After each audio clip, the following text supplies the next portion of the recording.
1922 Pejuang Siliwangi.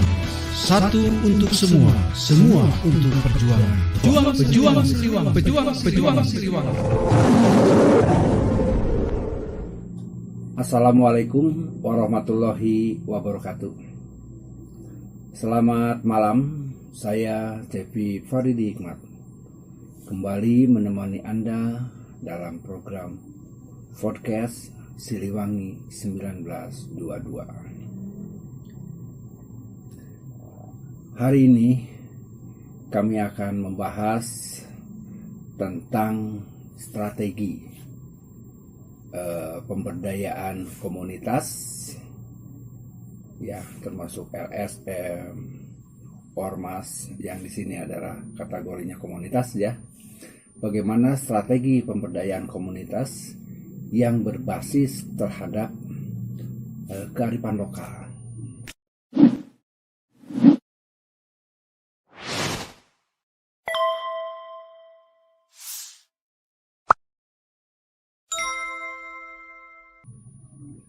Telah menjadi konsep yang umum yang dilakukan untuk memecahkan sebuah permasalahan dan meningkatkan kualitas hidup masyarakat. Pemberdayaan komunitas di sini, ya, tentunya memerlukan sebuah strategi dalam melangsungkan pelaksanaan pada masyarakat yang masyarakat ini menjadi sebuah sasaran, ya. Nah, jadi penyusunan strategi tentang pemberdayaan komunitas dianggap perlu melibatkan sebuah komponen, ya, termasuk di dalamnya adalah ormas, guna mengupayakan warga untuk memecahkan permasalahan dalam upaya memenuhi kebutuhan dasar dalam mendukung sebuah keterlibatan warga yang kurang mampu, dan juga bukan hanya masyarakat yang kurang mampu, tapi kaum perempuan serta kelompok yang lemah lainnya, yang rentan maksud saya, kan gitu ya. Nah, dalam strategi pemberdayaan komunitas dilakukan dengan cara memanfaatkan sebuah sumber atau memanfaatkan potensi sumber daya lokal, ya, yang ada di daerah dan nilai-nilai budaya setempat. Jadi ada putra daerah dan ada nilai budaya di sana terhadap lingkungannya. Nah, memperhatikan dampak yang akan timbul terhadap lingkungan ini tidak menciptakan ketergantungan, tapi harus dilaksanakan secara berkelanjutan. Jadi tidak hanya sesaat, terus berkelanjutan. Nah, inilah tentang dalam pemberdayaan komunitas pada masyarakat lokal. Di sini bagaimana fungsi pemerintah serta pihak swasta ini berperan sebagai inisiator, ya.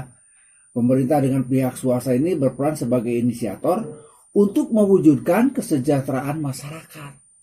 Ya, nah, jadi masyarakat di sini itu harus ada sentuhan dari inisiatornya, itu pemerintah dan pihak swasta.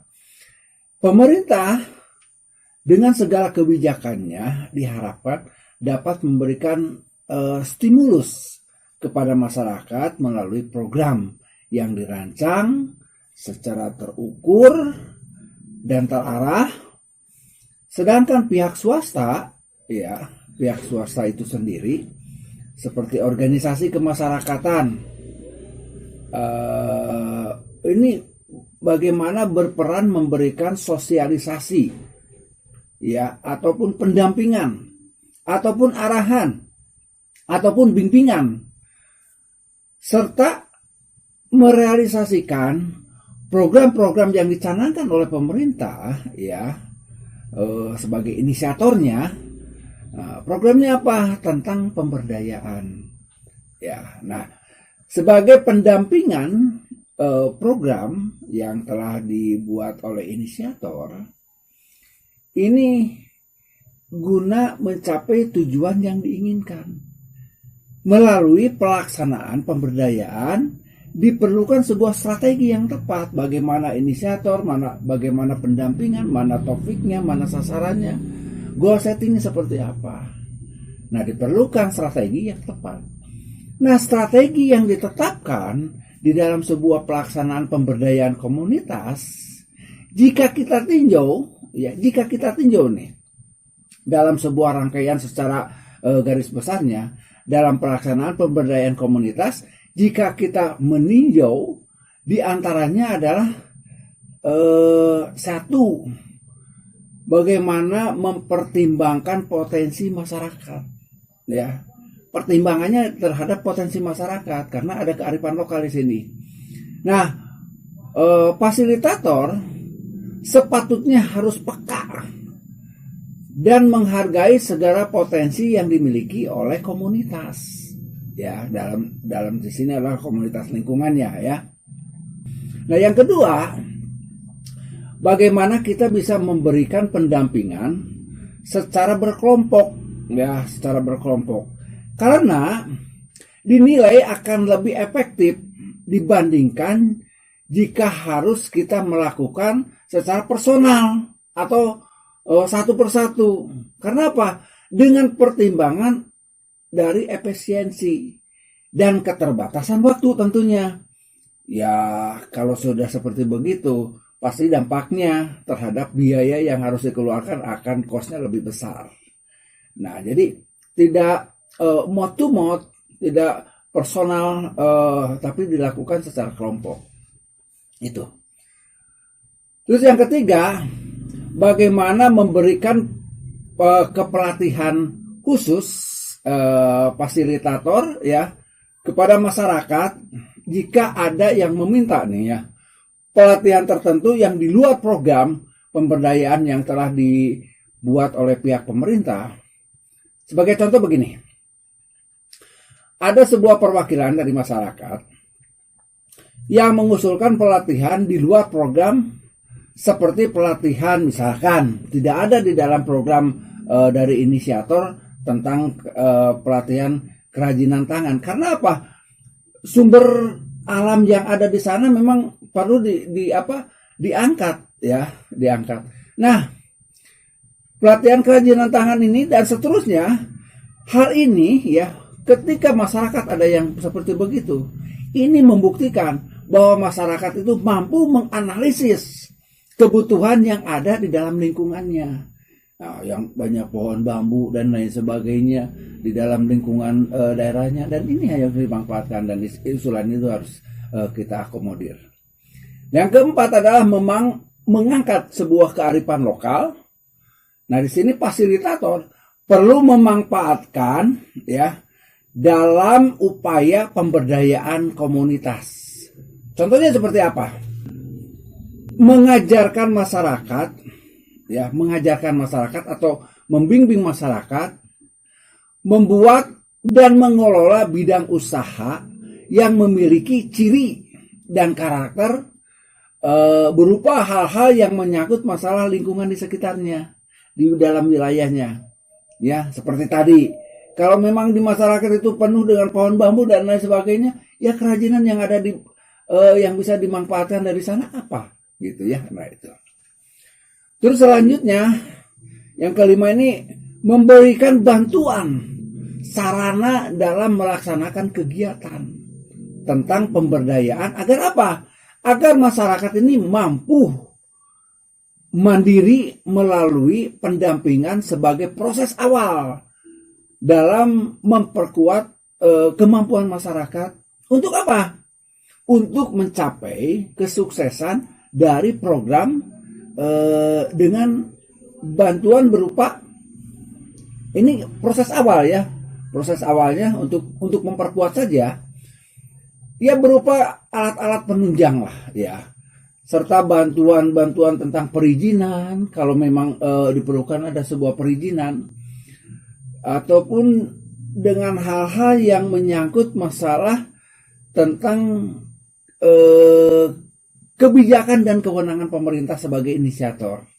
Nah, ini barangkali 5 topik yang harus kita buatkan parameternya supaya bisa mencapai kepada arah yang diharapkan. Coba sebentar kita lihat cuplikan berikut ini. Untuk kearifan lokal di Indonesia. Kearifan lokal di Indonesia diklasifikasikan menjadi 2 bentuk kearifan lokal, yaitu apa aja? Ada yang dikatakan sebagai kearifan lokal berwujud nyata, dan ada juga yang dikatakan sebagai kearifan lokal yang tidak berwujud. Nah, kearifan lokal yang berwujud ini, atau dalam artian berwujud nyata atau sebutannya tangible, nah bentuk kearifan lokal yang berwujud nyata meliputi beberapa aspek. Misalnya apa?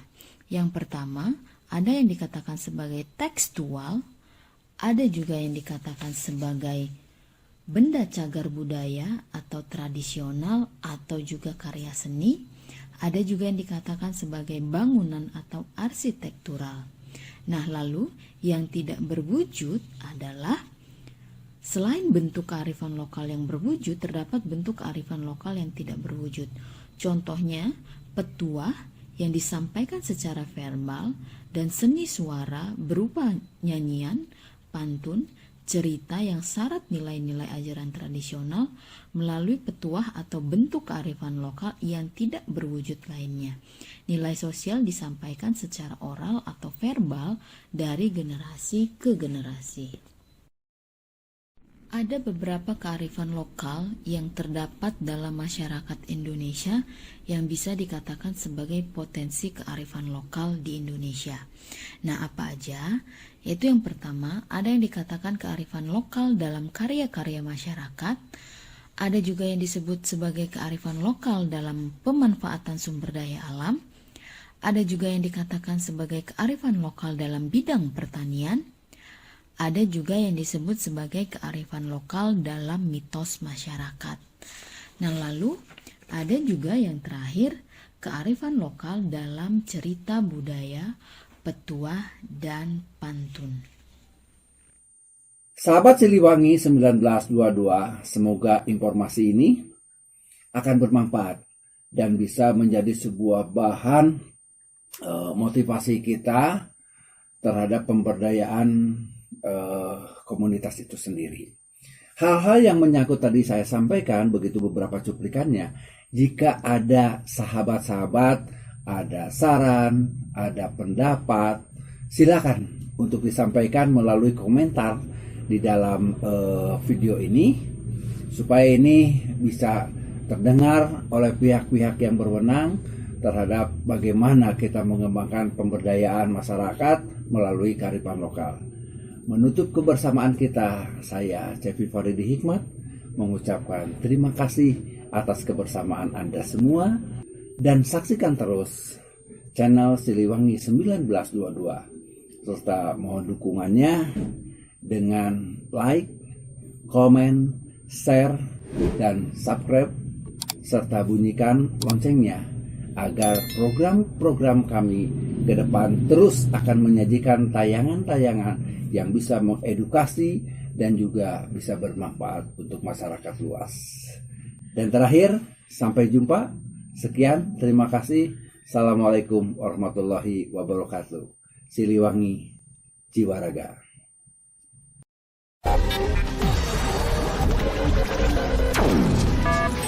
Satu 922 Pejuang Siliwangi. Satu untuk semua, semua untuk perjuangan. Pejuang Siliwangi. Pejuang Siliwangi.